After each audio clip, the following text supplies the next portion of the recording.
क्या हुआ आराध्या की माँ, क्या सोच रही हो? कुछ नहीं जी, बस इस बात की ही चिंता सताए जा रही है। कल आराध्या के ससुराल में उसकी पहली रसोई है। पता नहीं वो कुछ बना पाएगी या नहीं। आज तक सिर्फ उसने खाया है, बनाया कुछ नहीं। अरे तुम चिंता क्यों करती हो? आराध्या के ससुराल वाले बहुत ही भले इंसान हैं। वो आराध्या को सब सिखा देंगे। ये सब तो ठीक है जी, पर उसकी हमेशा भुक्कड़ों की तरह खाना खाने की आदत का क्या। अरे भाग्यवान, तुम चिंता मत करो, सब ठीक हो जाएगा।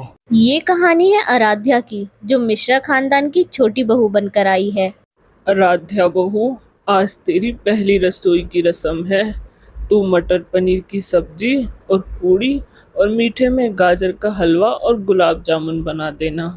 और हाँ देवरानी जी, साथ में बूंदी का रायता भी बना लेना।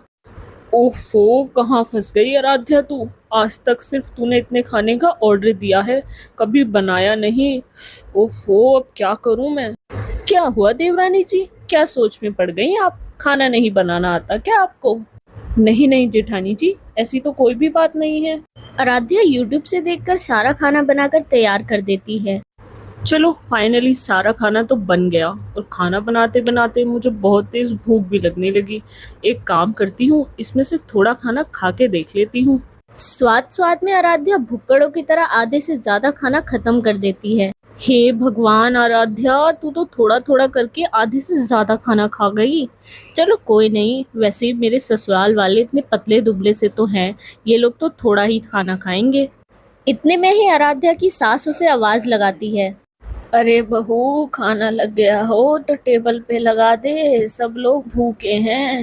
जी माँ जी, अभी लगा देती हूँ। आराध्या बचा हुआ थोड़ा थोड़ा खाना सबकी टेबल पर लगा देती है। तभी उसकी सास बोलती है।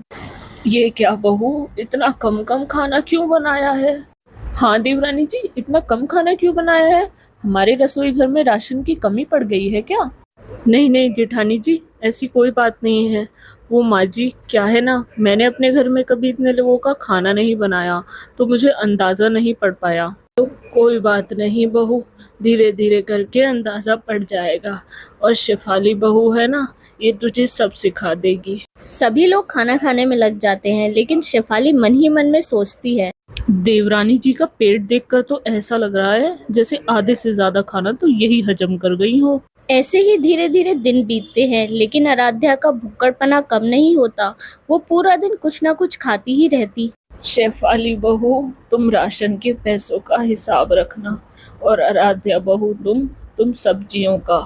आराध्या को जब भी घर की सब्जियां लाने के लिए पैसे मिलते, तो आधे पैसे वो टिक्की, गोलगप्पे, समोसे खाने में खर्च कर देती और घर पर सिर्फ थोड़ी सी ही सब्जियां लेकर लौटती। ये क्या आराध्या, इतनी कम सब्जियां क्यों लाई हो। क्या अब तक तुम्हें सब्जियां खरीदने का भी अंदाजा नहीं पड़ पाया। वो क्या है ना भाभी, सब्जियां इतनी महंगी जो हो गई हैं, देखो बस 200 रुपए में इतनी ही सब्जियां आ पाई हैं। झूठ मत बोलो आराध्या, मुझे तो ऐसा लगता है जैसे आधे पैसे तुम चाट पकौड़ी खाने में खर्च कर देती हो। देखिए ना माँ जी, बस भाभी मुझे हमेशा ऐसे ही खाने के लिए ताने मारती रहती हैं। चुप कर जा शेफाली बहू, ऐसे ही बहू पर इल्जाम मत लगा। सही तो कह रही है आराध्या बहू, वैसे भी सब्जियों के दाम तो आसमान छू रहे हैं। शेफाली जानती थी कि आराध्या भुक्कड़ों की तरह हद से ज्यादा खाना खाती है, पर उसकी बात को कोई मानने के लिए तैयार ही नहीं था। उसी रात जब सभी लोग सोने चले जाते हैं, तभी आराध्या किचन में जाकर फिर से खाना खाने लगती है। तभी वहां अचानक शेफाली सभी घर वालों को लेकर आ जाती है। देखा माँ जी, मैं ना कहती थी कि देवरानी जी बस भुक्कड़ों की तरह 24 घंटे खाती ही रहती है, लेकिन आप मेरी बात को मानने के लिए तैयार ही नहीं थी। आराध्या बहू, ऐसे बेवक्त और इतना खाना तू खाएगी तो तू अपने शरीर में बीमारियों को न्योता दे देगी। बेटा, हम तेरा परिवार हैं, तेरा बुरा नहीं चाहते। इतना खाना नुकसान देगा। मैं कल ही तुझे डॉक्टर के पास दिखाऊंगी। आराध्या अपनी सास के समझाने पर अपने भुक्कड़ों की तरह खाने की आदत पर काबू पाती है और खुशी खुशी अपने ससुराल वालों के साथ रहती है।